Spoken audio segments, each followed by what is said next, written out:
కోరిక తీరకపోతే లోకంలో చాలా సులువైనటువంటి మార్గాన్ని పరాశర సంహిత చెప్పింది. పరాశర మహర్షి నిన్న మీతో మనవి చేసి ఉన్నాను, హనుమకి సంబంధించినటువంటి ఉపాసన రహస్యములనన్నిటినీ క్రోడీకరించి మనకి సంహితా రూపంలో ఇచ్చారు.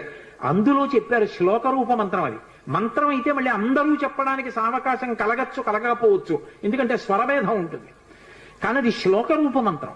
అందుకే తప్పు చెప్పకుండా చెప్తే చాలు. హనుమకి ప్రదక్షిణం చేస్తూ నిశ్శబ్దంగా మాట్లాడకుండా ఆంజనేయం మహావీరం బ్రహ్మ విష్ణు శివాత్మకం తరుణార్క ప్రభం శాంతం ఆంజనేయం నమామ్యహం, ఈ శ్లోకం చెప్తూ హనుమకి 108 మాటలు ప్రదక్షిణం చేసి వక్కలతో కాని పువ్వులతో కాని అక్షతలతో కాని మాత్రమే లెక్క పెట్టాలి. కాగితం మీద గుచ్చడం పెన్నుతో కొట్టడం అలా చేయకూడదు. వక్కలు 108 ఓ డబ్బాలో పట్టుకెళ్ళి ఖాళీ డబ్బా పట్టుకెళ్ళి ఈ ఒక ప్రదక్షిణం చేసినప్పుడు మళ్ళీ స్వామి దగ్గరికి రాగానే నిలబడి ఈ శ్లోకం చెప్పడం.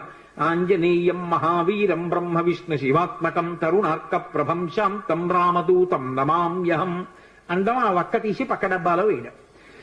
108 ఇందులో వక్కలు అందులోకి వచ్చాయంటే 108 ప్రదక్షిణాలు అయిపోయి మళ్ళీ వక్కల డబ్బా పట్టుకుని ఇంటికి వెళ్ళిపోవడం.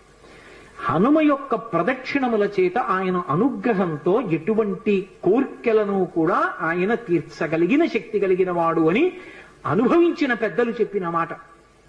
అలాగే అకస్మాత్తుగా విపరీతమైనటువంటి రోగం ఏదైనా శరీరానికి ఏర్పడి భయం కలిగితే హనుమానంజనాసు నో వాయుపుత్రో మహాబల అకస్మాతాగతోత్పాతం నాశయాసు నమోస్తుతే, ఆ శ్లోకం చెప్పాలి. అకస్మాత్తుగా రోగం వచ్చింది, స్వామి నన్ను కాపాడండి, ఈ శ్లోకం చెప్పి ఆయనకి ప్రదక్షిణాలు చెయ్యాలి. హనుమ ప్రదక్షిణముల చేత విశేషమైనటువంటి తృప్తిని పొందుతారు. అటువంటి హనుమకి ప్రదక్షిణాలు చేస్తూ, ప్రదక్షిణం అంటే గబగబ గబగబ నడవకూడదు, అడుగుల చప్పుడు వినపడకుండా నడవాలి. అలా నడుస్తూ ప్రదక్షిణం చేసి ఈ 2 శ్లోకాల్ని అవసరాన్ని పట్టి అనుసంధానం చేయడం నేర్చుకుంటే ఆయన అనుగ్రహంతో రోగాన్ని నివారణ చెయ్యగలిగిన వైద్యుడు దొరుకుతాడు అని దాని అర్థం.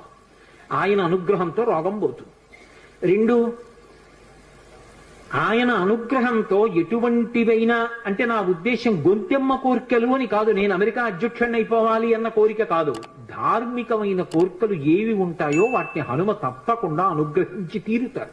అది పెద్దలు చెప్పిన మాట, నేను చెప్తున్న మాట కాదు. హనుమ గురించి తులసీదాస్ గారు ఏవి చెప్పారో అవన్నీ కూడా అద్భుతమైనటువంటి విషయాలు. రామచరితమానస్ అంత గొప్ప గ్రంథం. తులసీదాస్ గారిని అనుగ్రహించారు మహానుభావుడు స్వామి హనుమ. అనేకమైనటువంటి అవతారాల్లో ఈ లోకంలో వచ్చి ఎందరినో అనుగ్రహించారు. వారు వచ్చినటువంటి అవతారములు ఎన్నో ఉన్నాయి. అందులో సమర్థ రామదాసు గారిగా వచ్చారు ఒకప్పుడు. నారాయణ అన్నది ఆయన యొక్క అసలు పేరు, ఆ పిల్లవాడికి తల్లిదండ్రులు పెట్టిన పేరు. కానీ ఆ పిల్లవాడు విశేషమైనటువంటి రామభక్తి తత్పరుడయ్యాడు. పెళ్లి నిశ్చయం చేశారు, పిల్లవాడిని పెళ్లిపీటల మీద కూర్చోబెట్టారు. పురోహితుడు ఇక జీలకర్ర బెల్లం పెట్టించడం కోసమని సుముహూర్త సావధాన సులగ్నే సావధాన అంటున్నాడు. పెళ్లి కొడుక్కి ఇంకోలా వినపడింది, సావధాన సావధాన. ఇలాగే అందరూ గృహస్థాశ్రమంలోకి వెళ్ళిపోతున్నారు, లంపటంలోకి వెళ్ళిపోతున్నావు, ఇక నిన్ను నువ్వు ఉద్ధరించుకోలేవు, నా మాట విను, ఇప్పటికైనా మించిపోయింది లేదు, ఇంకా సుముహూర్తం రాలేదు, తొందరపడు అన్నట్టుగా వినపడింది. సావధాన సావధాన అన్నది జాగ్రత్త పడు అన్నట్టు వినపడింది ఆ నారాయణ అన్న పిల్లవాడికి.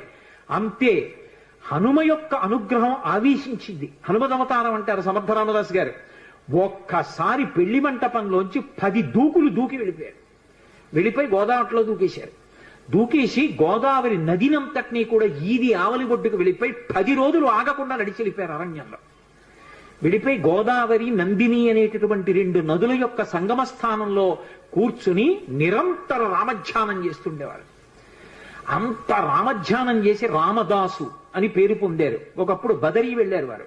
బదరీ వెళ్ళి ఆనాడు దేశంలో ఉన్నటువంటి అధార్మికమైన విషయాలు చూసి వ్యగ్రత చెంది ఒక జలకూపమునందు శరీర పరిత్యాగం చేస్తానని నిర్ణయించుకున్నారు. రామచంద్రమూర్తి ప్రత్యక్షమయ్యారు. నీ వలన ధర్మం నిలబడాలి, నువ్వు శరీర పరిత్యాగం చేస్తే ఎలా? నువ్వు సమర్థుడవు ధర్మం నిలబెట్టడానికి. నీ వలన ఒక వ్యక్తి ధర్మాన్ని నిలబెట్టేవాడు తయారవుతాడు.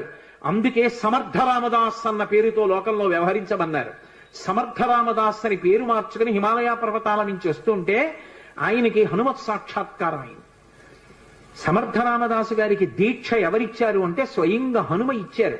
ఆయనకి జపమాల, కమండలం, అలాగే కృష్ణాజినం, ఆ దీక్షా వస్త్రాలు, వీటన్నిటినీ కూడా స్వామి హనుమయే అనుగ్రహించారు.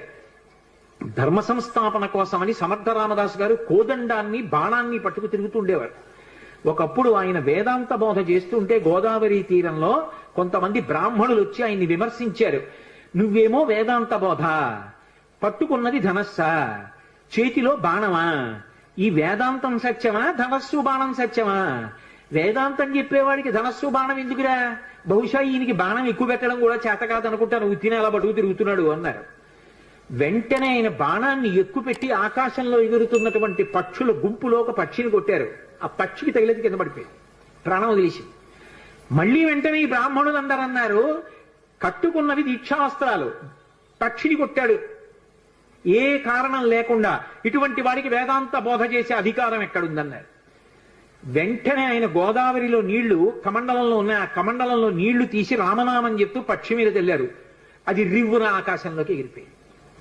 సమర్థ, అందుకే ఆయన పేరు ముందు బిరుదువాక్యం. ఆయన అఘటనాఘటన సమర్థుడు. అంతటి హనుమదవతారంగా వచ్చి మొత్తం దేశమంతటా కూడా ప్రచారం చేశారు. గుండెల్లో రాముడు, శరీరంలో హనుమ, అది ఆయన నినాదం. అందుకే ప్రతి చోట వ్యాయామ పాఠశాలలు పెట్టారు. వ్యాయామశాలలు పెట్టి అందరూ కూడా వ్యాయామం చేసి మంచి ఆరోగ్యవంతమైన శరీరాన్ని, గుండెల నిండా రామభక్తిని పెంపొందించుకోండి, ధర్మ సంస్థాపన చెయ్యండి. ఊరూరా సమర్థ రామదాసు గారి ప్రబోధమే. అంత గొప్పగా ధర్మవీరుల్ని తయారు చేశారు. అటువంటి సమర్థ రామదాసు గారు ఒకానొకప్పుడు ఛత్రపతి శివాజీ ఇంటికి వెళ్ళారు. వెడితే భిక్ష ఇవ్వాలి కాబట్టి జోలు పట్టారు. శివాజీ వచ్చి ఓ కాగితం చుట్టేని జోలులో పడేశాడు. రామదాసు గారు తీసి చదివారు.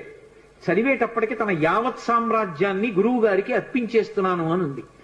నేను దీక్ష తీసుకున్నవాణ్ణి, నాకెందుకయా, నా ప్రతినిధిగా నువ్వు పరిపాలించు, కానీ రాజ్యాన్ని నాకు ప్రదానం చేశావు కాబట్టి నీ పతాకం మాత్రం కాషాయ వస్త్రంతో ఉండాలని తన కాషాయ వస్త్రాన్ని పతాకంగా ఇచ్చారు. అందుకే ఛత్రపతి శివాజీ పతాకం